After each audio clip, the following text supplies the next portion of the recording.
All right, back to the breaking news on the Supreme Court. The Supreme Court clearing the way for the TikTok ban to go into effect this weekend, on Sunday, it sounds like, unless something intervenes. Let me bring in CNN's Hadass Gold. Hadass, what is going to happen when people try to open up this app on Sunday?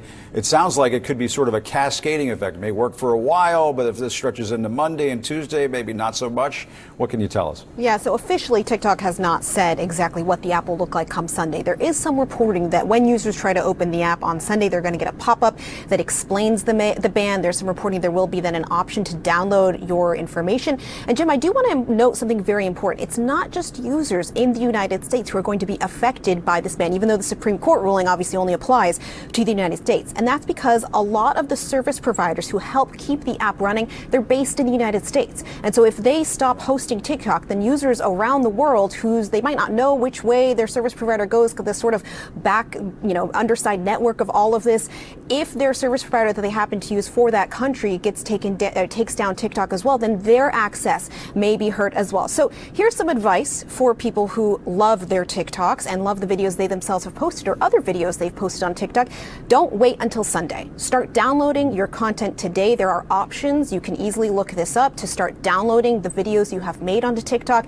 Any of the other information on TikTok you may want to save, just because we don't know exactly what this will look like come Sunday, and how difficult it may be to download your information. Now, something that's interesting coming from the creators who have built their careers on TikTok is right now they're scrambling, trying to make sure that their followers still follow them, even if it's on a different platform, whether that be Instagram or YouTube or X or any of the like. We've even seen some creators trying to just get the old school email addresses of their followers as a way to try and make sure that they stay in contact with their followers, because their follower bases is how they make their money based off of advertisers. We haven't seen one single app that everyone has sort of decided that's where they're going to go, even though there has been the popularity of some of these apps like RedNote, like Lemonade. But I should note, a lot of them are either owned by ByteDance, that would still be subjected to this law as well, or they are also Chinese-owned apps. So a lot of uncertainty out there for a lot of the creators. And what I'm seeing right now on TikTok is a lot of these sort of funny, sort of sad goodbye reels to goodbye videos to TikTok.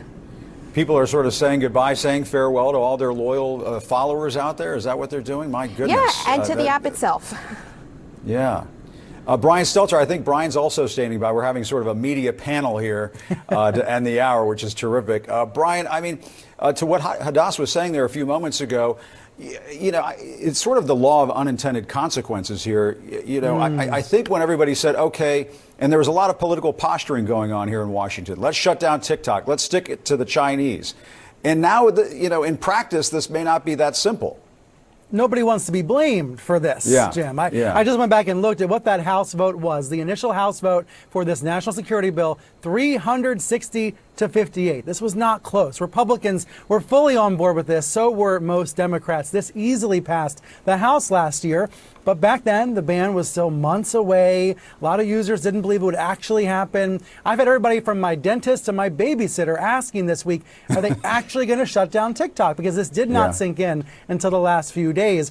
To Hadass's point, those rival apps, those alternative apps, there's no perfect TikTok clone, but there's a bunch of alternatives. People have been trying them out. Meta's stock initially bounced on this news about an hour ago, but then it dropped back down because even Meta, the owner of Facebook and Threads and Instagram, doesn't have a perfect TikTok alternative. But the best ones that have been embraced this week are Chinese owned. I had a tech executive email me the other day and say, aren't we just trading one Chinese app for another? So that is the situation that's going to unfold now if TikTok actually does go away on Sunday. But I think the Biden White House statement confirms that it will not start to fade away on Sunday. At least until Monday, TikTok will remain. And as Hadass said, now this will be a situation where people will be affected, possibly, but we don't know exactly how they'll be affected. Right. The Biden White House people seem to be saying, not my section, not my table anymore. They're passing this off to Trump, and it's now his mess. And to some extent, he got this thing started, so he's going to have to deal with it. And it is interesting to see the 180 he has done on this app because of the huge MAGA following on there, of course. Hadass and Brian, thank you both very much. And thanks to all of you for joining this morning. It's always an honor and a privilege and a pleasure to be with you day after day, week after week. I'm Jim Acosta. We'll continue to follow the fallout of the Supreme Court's opinion on TikTok when our next hour of Newsroom with Pamela Brown starts after a short break. Have a great weekend, everybody.